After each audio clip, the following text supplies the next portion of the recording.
Thank you, Alison. I have a few just little notes here that I'll refer to occasionally, try to put a discipline on me.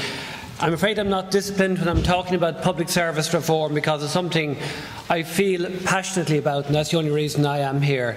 It's something I tried to do throughout my career and tried to make an input into, and it's something that I feel I have very little credibility because my level of achievement was quite low.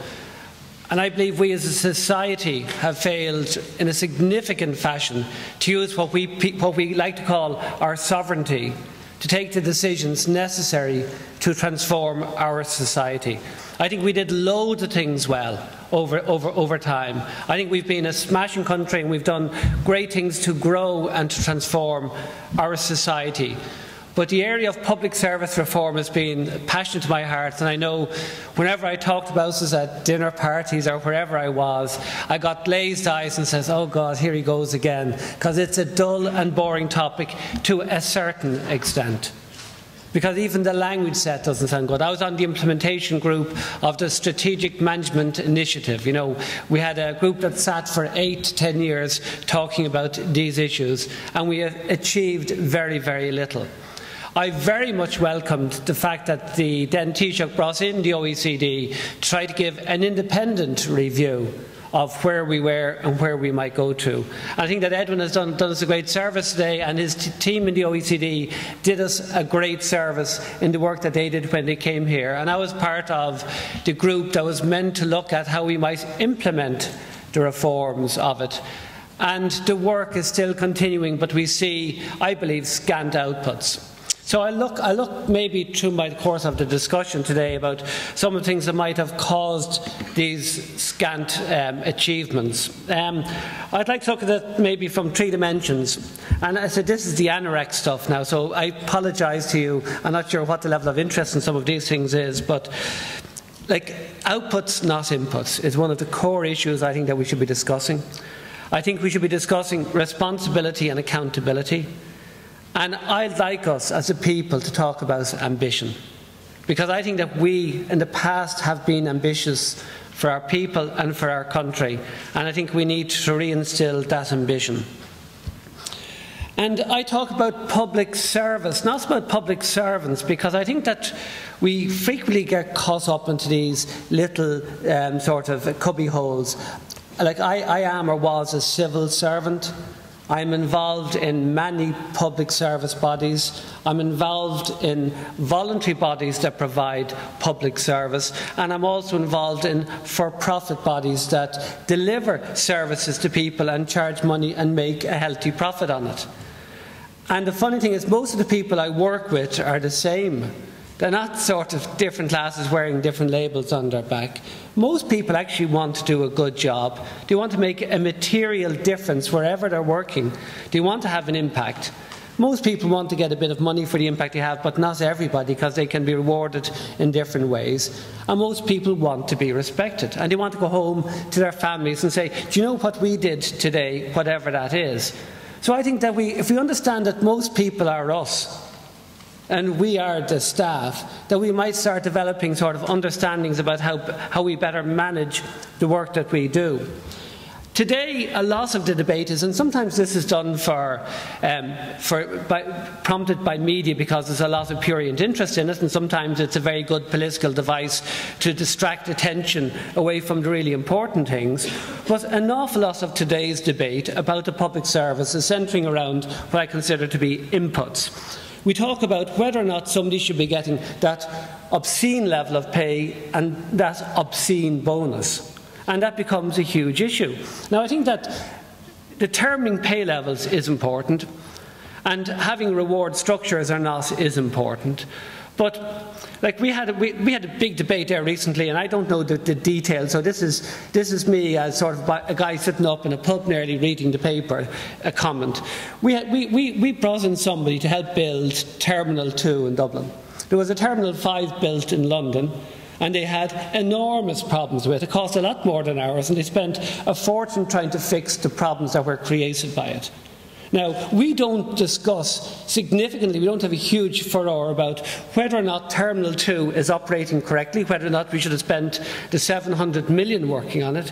What do? We talk about an input, we talk about a nice little topic, €100,000 of a bonus for an individual who was asked to do something and was offered an amount of money to achieve it and was being rewarded for his achievement of it, and yet that's what's been convulsing the topical discussion, rather than the 650 million that we spent, and rather than about access to Ireland and whether the fees and the charges that they are levying is correct. And we do this throughout the public sector. Michael Summers ran the NTMA and John Corrigan is doing it now. And they managed to sell off about 20 billion of Irish debt into a market that were getting very wobbly about Ireland.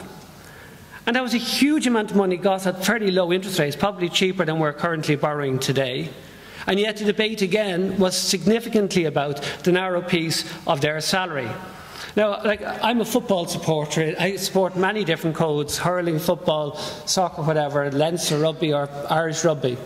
And if our debate on these things was down to how much are we going to spend on our players, how much are we going to give them, we won't give them an obscene amount. Maybe we'll offer what the Taoiseach of Ireland earns. Maybe we'll offer them 200 grand a year to play for our Premiership team. I mean, how would the debate change? It would change. People say, no, but that's not what we're interested in. We're interested in coming first. We're interested in Premierships or Championships or Heineken Cups or wherever. I mean, the debate, it seems to me, has been far too often driven by looking at the small piece, the particular piece of inputs, which has a relevance and is important to consider, rather than the big issue of what is being achieved. So if you look at a few other examples, the whole public sector is driven by an accountability framework that we talk about, which is only about the inputs that we provide. We talk about the numbers of the public service, and there's a lot of debate about numbers, and there's issues about Croke Park agreements, whether or not we just maintain the same numbers but we reduce their average wage. So it's all about inputs again. I hear a lot of people talking about frontline delivery. They want more people on frontline. It's a really, really sterile debate in my view, and less in the back rooms, less of the public servants. Well, I would hazard that a few people in the Department of Health, maybe in the Department of Environment, who changed the attitude to smoking and who changed the attitude of dirty coal in Dublin, that they have delivered sort of what hundreds of doctors and nurses and healthcare professionals might have delivered in outcomes for our society. But they were sort of backroom, they were sort of public servants, they were bureaucrats. And we've allowed the debate to say bureaucrat bad, frontline service good. We want more frontline service people. If you think of the time we had the snow, I'd actually prefer one person driving a really super snow plough, clearing the snow off the roads, than to have 30 county council workers with shovels. But the person driving the snow plough might have required an engineer and a procurement expert and sort of a value for money expert as well. So, again, the debate, to take the attention off the critical things which is service that people want, the debate gets very simple and dirty, and we talk about a few numbers and about the pay of the few numbers that the people are getting. So I think there's a lot there. We talk about quangos. Anybody in the public sector will tell you they're currently convulsed with this thing called the Employment Control Framework. I mean, can I have another member of staff, please? Oh, no, wait. What do you want them for? How will they be paid for? And a year and a half can pass before you can get the new member of staff, and then the need is gone, or the intention is gone, or the energy from the organisation is gone. They've been beaten down by a centralised system that's controlling inputs. What I would like us to do is to look at outputs instead. When I was a kid and I was sent down to the shop, I was given a list. I was told, buy these things. It was a purchasing list. It wasn't a spending list. I wasn't told, here's the tenner, go off and spend that. And make sure, by the way, when you come back, that every penny is spent, because I was an accounting officer for billions. And one of the most important checks on me in the Public Accounts Committee and by the Controller and Auditor General was, did I spend all the money I was given? And if not, why not? Now, I know when I was a kid, if I came home and I said, wow, I did a great job, I spent the tenner you gave me, I'd be beaten up, I'd get a crack across the head. But that's not the way our accountability works. It says, how did you squander the money? How didn't you spend the money you were given? What's a disgraceful, set of behaviours you've done? Nobody asked me, what did I purchase? They asked me, what did I spend? Inputs, not outputs. So what we have to look at, I believe, is instead of deciding we're cutting expenditure by 10%, that's a control thing. We need to control the amount of money we spend. But we need a much bigger and more organised debate about what are we buying for that money. What services do we wish to purchase and who do we wish to purchase them from? So it should be a buying and outputs-led discussion rather than a spending discussion. And when you decide then you're buying outputs, it's not only the quantum, it's not only the number of hips you want done when you're buying that from a health service, you also want to know about the quality of it. You know, what was the waiting time? What is the recurrence? What is the refitting time? How long do people have to spend in hospital? How quickly can they become ambulatory? You know, all of these different types of metrics. And how do we deliver the total care service around the citizens that we're trying to provide for? And then the public servants generally have to concentrate on this word outputs. And I hate it, like it's anorak stuff saying outputs, but that's what you actually physically deliver.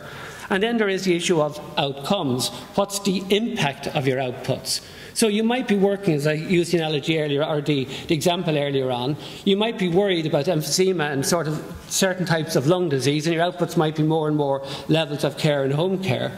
But then you decide, wow, as we're not really doing much on outcomes, we're helping people a bit, but we're not transforming it. Maybe if we did something to check smoking in a significant fashion, maybe we get a bigger and better outcome. So maybe we don't need the same level of outputs and we need to change. And I think it's the role of our politicians significantly to say, I'm trying to achieve these outcomes for my society, and to do that, I want to buy these outputs from the various entities that are providing them, be they public servants or otherwise. And I think then we have to organise to deliver. And one of the striking things, and the OECD were very strong on this, is that we're all in little stovepipes. All the civil servants, we have our minister, we have our board over our state body, and our job is to do that little piece in the corner. But we're not necessarily organised around the citizen to affect the change that each of us individually are trying to achieve. And I was very moved by lots of the commentary around the Limerick Regeneration Project that looked at social deprivation and saw the need to find integration at delivery level, where you can actually try to transform a social problem and requires many, many actors. And we as a people have found it very, very difficult to really affect that, because each civil servant or each public servant still reports up the line to their stovepipe, and don't necessarily organise around it. And I think that's largely or somewhat a significant function of the fact that they're input driven. This is the money that's been allocated to do this and that's that. Whereas in reality you might want to blend the expenditure in a different way.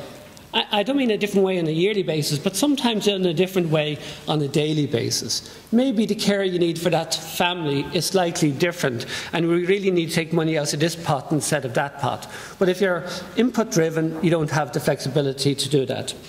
So if we move on then from my views for what they're worth, say, on some of these pieces, then you look at, say, what is the role of government? And frequently we say the role of government, well, you know, we get a bit confused.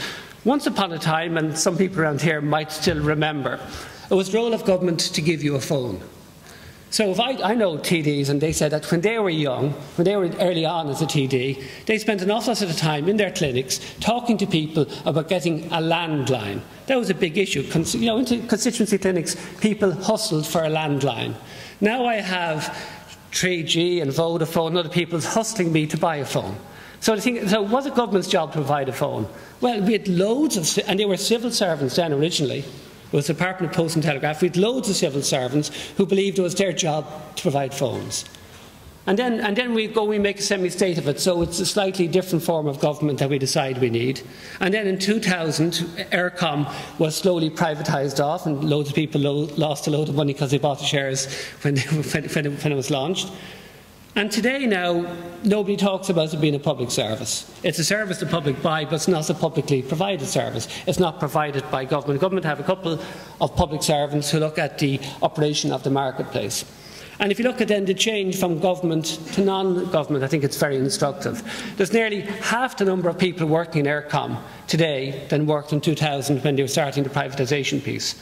If you look at another organisation, and these are, I haven't done deep analysis, I've looked at websites, I've looked at annual reports. If you look at Aer Lingus, that was, government's job was to fly people around the world. Now it's sort of privatised. We have a competitive marketplace. Aer Lingus in the year 2000 had nearly twice as many people working in it as today. And in the year 2000, they were carrying 7 million people, and today they carry 9.3 million people. And they don't come back to government looking for a top-up every time they get a bit of problems. So government, instead of deciding their job is to fly, government's job perhaps is to organise a marketplace where people can buy good services at better value. But we also have to learn that when the ownership changed, some of the efficiency of the organisation changed. They could do as much with less people, and perhaps some of the effectiveness of the organisation also changed. So ownership structures is important, and it would be my goal that we could find ways of modelling what they do in the private sector, for-profit sector, and how they organise themselves, so we could learn from that and apply that in the public sector and use it. And that can only happen, I believe, if we go output-driven. At the heart of this, though, I feel, at the heart of the problem is this whole system of accountability that we work in, what public servants work in, wherever they are, throughout the public service. As I said, at the moment, it's input-driven. So if you look at the big discussions in our society about what's happened in this space, it's generally PAC, Public Accounts Committee, controlled, and it usually stems from a report of the Controller and Auditor General on the money. And the Controller and Auditor General, I don't want to bore people, provides two reports. One is the audited accounts of every single department and many of the bodies. And then secondly, a second volume, which is called often the Red Meat Report, where the Controller in General catches all the mistakes that all the people have made and puts them in a lovely big volume and says very hard things about people. So-and-so wasted sort of 3 million and they built that shouldn't have been built and they bought that and it wasn't used. Isn't it a disgrace? So that's how we're held accountable. And what is the Controller and Auditor General allowed to do? The Controller and Auditor General is allowed to comment on whether the money that was spent as voted. Did the kid go down to the shops buy the apples, the cakes and the bread and the milk and the sweets, or not? That's what they're allowed to do. They're not allowed to talk about the effectiveness of the expenditure.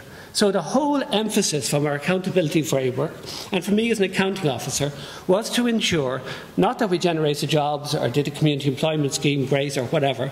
It was to ensure that we spent the money as voted. And if I did that, whoo, I've got my get out of jail card, I have it in my hand and I cannot be got. That's what the system works on. Now, I believe what we need to do is totally turn that around and to involve the Oireachtas, because the Oireachtas is the board of directors of the Irish people for all of the expenditure we have. That's what the Oireachtas are, is to hold the government and the executive to account. And an awful lot of money is being spent. But we're only asking, did you spend it as we asked you to spend it? We're not asking, what did you do with it? What did you achieve with it? So I believe we need a new system that'll give people, that me say as a next sec-gen or a head of an agency or a minister says, look, I want these 3 billion, and for these 3 billions, what I will give the Irish people is all of these different things. I'll give them to this quantum and to this quality. And by this date, they'll be specific. You've all heard the word SMART for performance measurement, or in management, we use these SMART objectives. So what will happen in the future, I believe what should happen, is that I will go to the Oireachtas and say, we want money to do these things. And the Oireachtas say, yes, you can have this money to do this.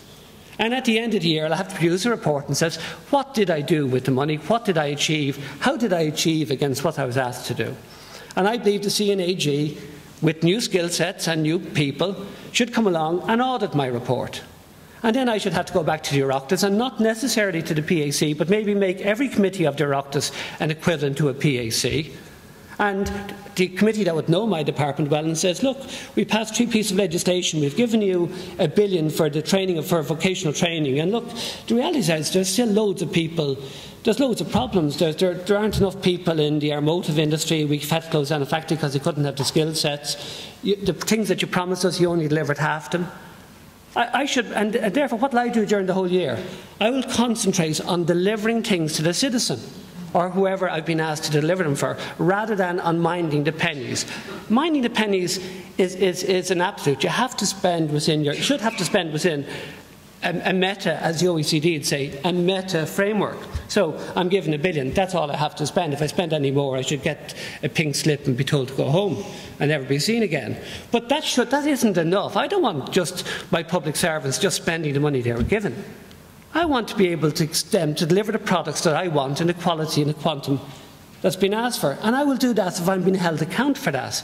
And if I'm not being held to account for that, there's a significant possibility that I won't do it at all. Or I'll do it to a much lesser level. Instead of saying, oh God, I've promised I'd deliver these 3 things by next Monday, I better make sure we have people looking after these things so they get done. So I believe that accountability framework is like a hidden hand that seriously influences what everybody does. And in most areas of life, I see accountability framework. So you go back to your sporting analogy, and it's the league table. And there's another league table right here beside me, and she'll make sure I try to keep to message. And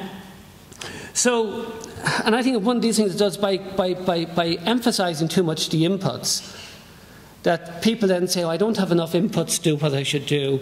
I'm constrained by the rules. I'm not allowed to recruit my staff. I'm not allowed to let staff go. And I think that we have to be able to contract departments. And by contracting, I don't mean finding other work for people. I think we have to be able to sweat departments down and semi-state agencies down. And as an aside, you know, and I think this is a sensitive topic. I know it's a sensitive topic, but when the decentralisation announcement was made, in the midst of all of the debate about whether we could do it and whether we could find 10,000 public servants to go down the country, as they said, and this is the awful Dublin thing, there was a question, well, what if they don't want to go? And the political response was, we'll find something for them to do. Now, I was, and I still am, very proud of working in the public service. And I don't want to think that what I'm doing is something somebody found for me to do. I want to do what I am best at doing because it matters. And the fact that I'm there, I want it because I'm there because people believe I'm more proper to do that job, I'm the better person they could find to do that job, rather than they were looking around for something for me to do because I wasn't willing to go down the country. So I think, and that sort of captures, in a way, the lack of emphasis on delivery. So I'll just talk for a few seconds, if I may, Alison, on ambition. So one of my ambitions is that we would transform the Oireachtas and have the Oireachtas properly hold the public sector to account, and not just have us as a headline issue for the PAC, where they capture a couple of mistakes. I want public servants to be reviewed in the whole, achievement as well as failure. So I want a balanced scorecard. I don't want it only to be identified by somebody who wasted a shilling when I might have saved millions on the other side. So I want it to be a balanced analysis of delivery. I want our public service, I want our politicians to express an ambition for our public service that makes it the best in the world. I want the OECD coming over and inviting people to come and see what the Paddies have done, how the Patricias have done, how they have organised their public sector, because it is exceptionally good. And we have all of the ingredients to be exceptionally good. We now have a burning platform, unfortunately, and burning platforms can be used to advantage. But the advantage isn't only about taking sovereignty, it's about using sovereignty. So we have been agile before, and we've built an IFSC that was second to nothing in the globe. From zero, we created an engine that produces great jobs and magnificent amount of tax so that we can use to deliver other things. We have been responsive. As a society, we responded to foot and mouth in an extraordinary fashion. All sectors of our society, public and private. We have been thorough, and we have transformed behaviours. I mean, I remember people saying we needed a third yellow line on Kildare Street to get rid of illegal parking, and that Germans were a different type of people. They just did good because it was the right thing to do. Well, when we introduced parking and clamping, we all learned to be Germans. Or was it that we learned to be good public servants? So we transformed behaviours. I think we can be very effective. I'm a member of the Road Safety Authority. I'm not claiming any credit for that because it's the executive that do the work. But we have reduced the number of deaths from 400 plus to about 200 a year. Now, none of the people who didn't die know they didn't die because of road safety changes. But there's a lot more people walking around today alive because we as a society, using a public sector body to galvanise effort, the guards and other people, to transform our behaviours. We've been globally leading. Our smoking ban, our plastic bag things, they've all changed, and we can be a caring society. So my job now is to sit down, but I would like us all to share an ambition that is truly transformative and makes us a great country. Thank you.